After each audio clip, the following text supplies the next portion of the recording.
Hello everyone. In this video, let's design a counter that counts the following sequence.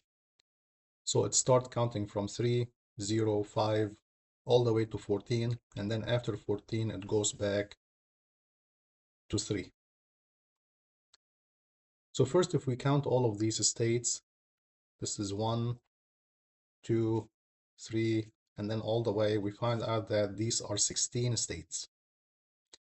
So we already know that like up to 16 states, each state will be represented by 4 bits. So the first step is to start by the state table. So we have the present state and we have the next state. So as we said, each state is represented by 4 bits because we have 16 states in total. So let's call these bits Q3, Q2, Q1, and Q0. And then the next state bits, let's call them Q3 plus, Q2 plus, Q1 plus, and Q0 plus. So first, let's list all the present states. So number 3 in 4 bits is 0011. So that's 0011. And then underneath it, we have the next state is 0. So in 4 bits, that's 0000. Next, 5. 5 in 4 bits is 0101. Next, we have number 11. Number 11 is 1011 in 4 bits. Next, we have number 2. Number 2 is 0010 in binary. Next, we have number 4. Number 4 is 0100. Next, we have number 9. Number 9 is 1001 in binary. Next, we have number 10. Number 10 in binary is 1010, right? 2 to the power 1 is 2. 2 to the power 4 is 8. 8 plus 2 is 10. Next, we have number 12. Number 12 in binary is 1100. Next, we have number 7. Number 7 is 0111. Next, we have number 6 is 0110. Next, we have number 8. Number 8 is 1000 in binary. Next, we have number 1 is 0001. Next, we have number 15 in binary is 1111.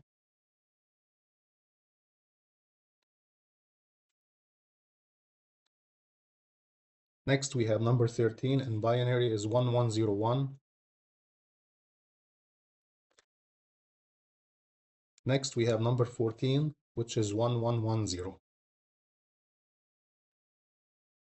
And that's it, because after this, it go back to the first state, which is a 3, which is 0011. So next, let's write our next state.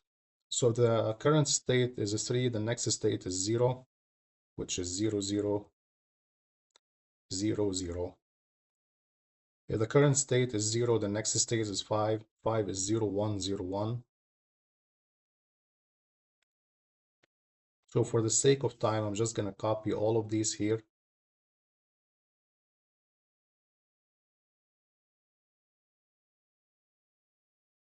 So this was from 13 in decimal to 14 in decimal. And then after 14, it go back to state 3. State 3 is 0011 in binary. So this is 0011. So this is it for the state table. So next, let's design the circuit using some type of a flip-flops. So let's use T flip-flops, trigger flip-flops. So in here, we can also list the input of each flip-flop. So first, how many flip-flops we need? So we saw in previous video, we can do log base 2 of the number of states, which is 16. And this should give us 4. So we need 4 flip-flops. So for T flip-flop, let's call the inputs T3, T2, T1, and T0. So let's write the inputs of the flip-flops. So we know, let's start with T3. So we look at the current state and the next state. If it's triggered, that means T is 1. If it's remaining the same, that means it's 0. So on the first row, Q3 is 0, Q3 plus is 0, so T3 is 0 for this row. Next is the same, 0, 0. So also it'll be 0 for this row. Looking in row 3, it's 0 and 1, so it's triggered. So that means the trigger is 1. So next row, it's changing from 1 to 0, so that means the trigger is 1. Next row, it's remaining 0, so that means trigger is 0 for this row. Next row, Q3 is changing from 0 to 1, so that means trigger is 1 in this case. So you know the idea. So now I'm going to quickly fill all the inputs for T3, T2, T1, and T0.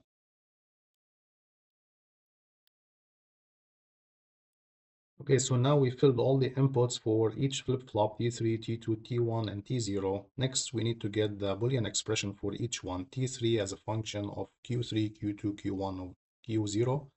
So we need to get the T3 as a function of Q3, Q2, Q1, and Q0. So obviously we need 4 variables K-maps, and then we can do the same for T2, T1, and T0. So let's start with T3.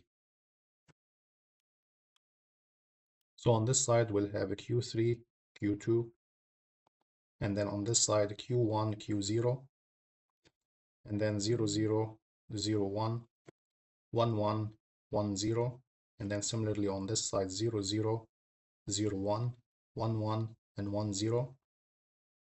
So let me make a couple copies of this K-map because we need 4 in total. So this for T3, this one for T2, and this one for T1, and then this one for T0. So let's start filling up the K-maps with 1 and 0s. For T3, let's look where we have 1s. We have 1 in this row corresponds to 0, 1, 0, 1. So this is 0, 1, 0, 1, we have 1. Next, we have in this row corresponds to 1, 0, 1, 1. So this is 1, 0, 1, 1, we have 1. Next, we have 1 in this area here, corresponds to 0, 1, 0, 0. 0, 1, 0, 0 is in here. Next, we have 1 in this area, corresponds to 1, 1, 0, 0. So this is 1, 1, 0, 0. We have 1 here. Next, we have 1s in this area here, corresponds to 3 areas. So 0, 1, 1, 0. That's 0, 1, 1, 0 is 1. 1, 0, 0, 0. So that's 1, 0, 0, 0 in here. We have another one corresponds to 0, 0, 0, 1. That's 0, 0, 0, 1. And then lastly, for the last row, corresponds to 1, 1, 1, 0. So this is 1, 1, 1, 0. We have 1 here. We don't have any unused states. We're using all 16 states, so the rest are zeros. You can even count them. So we have 1, 2, 3, 4, 5, 6, 7, 8 zeros, and we have 8 cells left in this K-map. 1, 2, 3, 4, 5, 6, 7, 8. If we had unused states, that would have been don't care terms, but we don't have any of that. So this is 0, 0, 0. So now let's see how we can group ones together in the largest group we can. So those on this area here, we have these two can be grouped with these two to make a group of 4. This one can be grouped with this one. So let's use another color. So this is another group. We have this one here. It can be grouped with this one next to it. And then this one will remain by itself. We don't have any adjacent ones that we can group it with. So this one must remain by itself. So let's start with the group in green. So let's write the function here of T3. So we have T3 is equal the group in green. So from here to here, Q2 is not changing and it's 1. So this will be Q2. And then from here to here, Q0 is not changing and it's 0. So this will be multiplied by Q0 bar or Q0 prime. Plus. So the group in blue From here to here, Q3 is not changing and it's 1, so this will be Q3 multiplied by, in this area here, we have Q1 and Q0 are both 0, so this will be Q1 bar, Q0 bar, plus. We have the group in red, so from here to here, Q3 is 0, so this will be Q3 bar. And then also in this area, Q1 is 0 and then Q0 is 1. So this will be Q1 bar multiplied by Q0. And then lastly, this 1 here by itself, so this will be plus Q3 Q2 bar multiplied by Q1 Q0.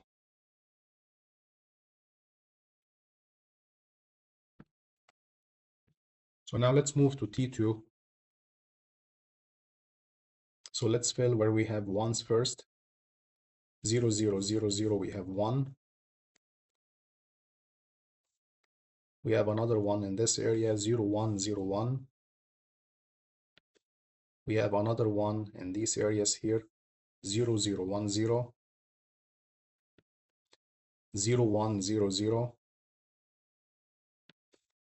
We have 1 in this area, corresponds to 1, 0, 1, 0. We have 1 in this area, corresponds to 0, 1, 1, 0. We have another one here, corresponds to 0, 0, 0, 1. And then lastly, corresponds to 1, 1, 1, 0. So this is 1, 1, 1, 0.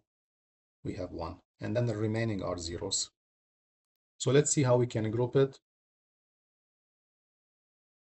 So the best way is to make this 4 ones one group, and then make these 4 ones one group.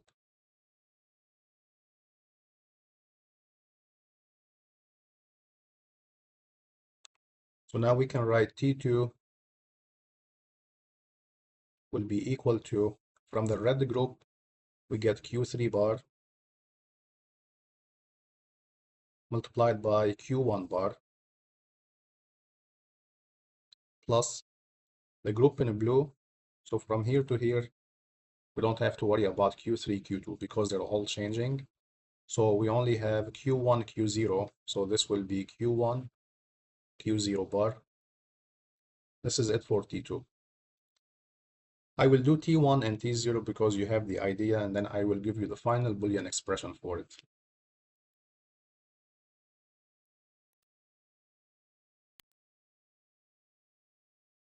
Okay, so these are the following Boolean expressions for each one of the T flip-flops input T3, T2, T1, and T0. So feel free to redo it on your own for T1 and T0 and make sure you get like these Boolean expressions. So next we can move to designing the circuit. So as we said, we need 4 T flip-flops. So let's first draw the flip-flops. So we have 1.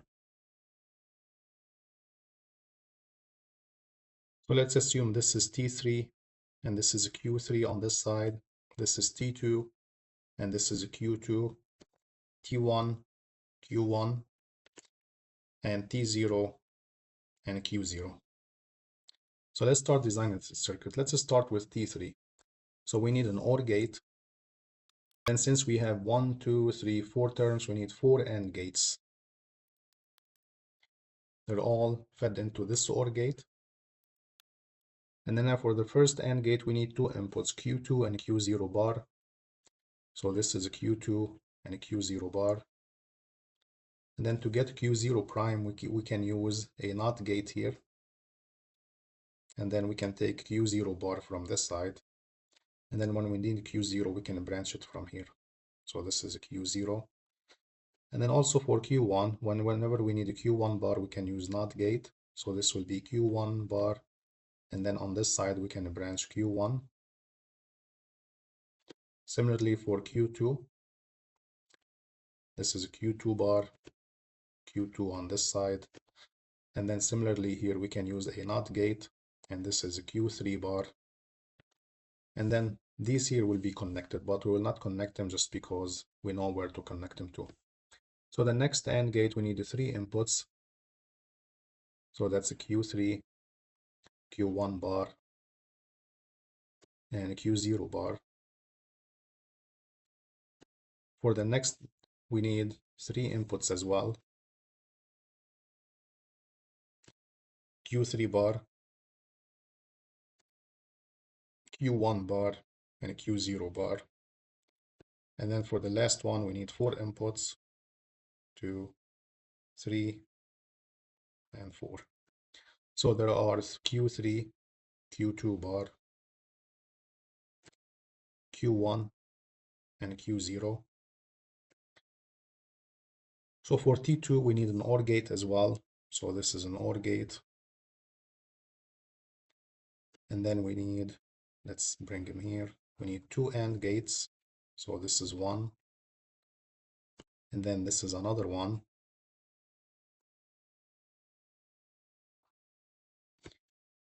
Then both of them, each one has 2 inputs. So this one has 2 inputs. And then we need a Q3 bar, Q1 bar.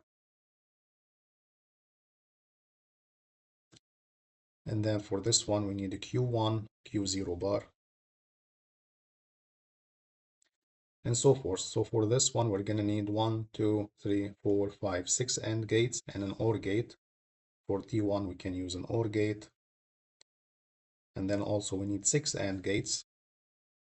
So we know the idea. And then for this one, we need 1, 2, 3, 4, 5 AND gates and an OR gate. And then all the clocks are connected because this is synchronous circuit. So all of them are connected to a common clock input.